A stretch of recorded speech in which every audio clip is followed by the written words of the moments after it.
সকলকে আমি সুমন পাল, আপনারা দেখছেন টেক লোটাস। আজকে ফায়ারবোল্ট লেগেসি অ্যামোলেড ডিসপ্লে সম্বন্ধে আপনাদের আলোচনা করব, তো প্রথম থেকে শেষ পর্যন্ত দেখতে থাকুন। প্রথমে বলি ডিজাইন, যেটি প্রিমিয়াম স্টেনলেস স্টিল বডি আছে এবং ডুয়েল বটন আছে, IP68 ওয়াটার রেসিস্ট্যান্ট আছে। ডিসপ্লে 1.43 অ্যামোলেড ডিসপ্লে আছে, যেটা রাউন্ড ডাইল এবং এর 60 hertz refresh rate, 600 nit brightness আছে এবং এর রেজুলেশন আছে 446x446 পিক্সেল এবং এখানে আপনি স্ক্র্যাচ রেসিস্ট্যান্ট পেয়ে যাবেন এবং 100+ বেশি ওয়াচ পেসেস পেয়ে যাবেন। এরপর আসি ব্যাটারি নিয়ে। এখানে 330 mAh ব্যাটারি আছে। নর্মাল ইউজের ক্ষেত্রে আপনি 7 দিন পাবেন, স্ট্যান্ড বাইয়ের ক্ষেত্রে আপনি 15 দিন ব্যাটারি ব্যাকআপ পাবেন এবং বেশি ব্লুটুথ কলিং ব্যবহার করলে সেক্ষেত্রে 2 দিন ব্যাটারি ব্যাকআপ পাবেন। ওয়্যারলেস চার্জিংয়ের ব্যবস্থা আছে, মানে ওয়্যারলেস চার্জিং সাপোর্ট করে এবং আপনি 2 ঘন্টা চার্জ দিতে লাগে এই ব্যাটারিটা।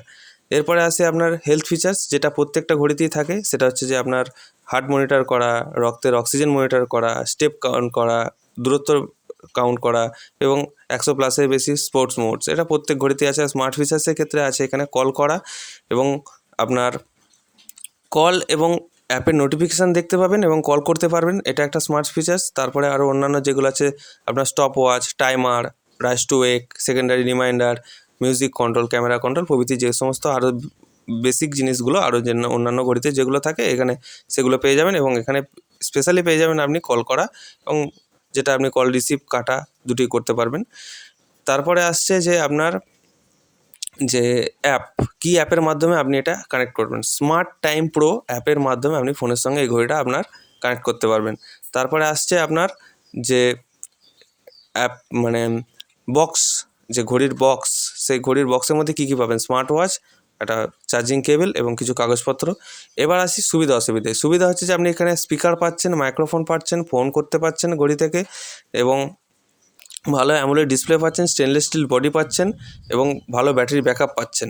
এরপরে যেটা অসুবিধা সেটা হচ্ছে ওয়াইফাই নেই, ইমেল সাপোর্ট করে না, আপনার ইনবিল্ট আপনার জিপিএস নেই এবং সেক্ষেত্রে এগুলো একটা অসুবিধার কারণ এবং তার সত্ত্বেও বড় কথা হচ্ছে ক্যালেন্ডার নেই। তো এই সমস্ত সব কিছু তুলে ধরলাম আপনাদের কাছে। যদি ভিডিওটা বুঝতে না পারেন বা কিছু বুঝতে অসুবিধা হয় কমেন্ট করবেন এবং পুনরায় ভিডিওটা একবার চালিয়ে দেখে নেবেন। আশা করি সব কিছু আমি আপনাদের কভার করেছি। যদি কোনো বিষয় নিয়ে আপনারা কমেন্টে বলে দেবেন, যে যদি কোনো বিষয় নিয়ে ভিডিও চান সেটা আপনারা কমেন্টে বলে দেবেন, তো আমি সেই বিষয় নিয়ে আপনাদের ভিডিও বানাবো। তো ভিডিওটা ভালো লাগলে লাইক কমেন্ট করে যাবেন এবং সাবস্ক্রাইব করে দেবেন চ্যানেলটাকে।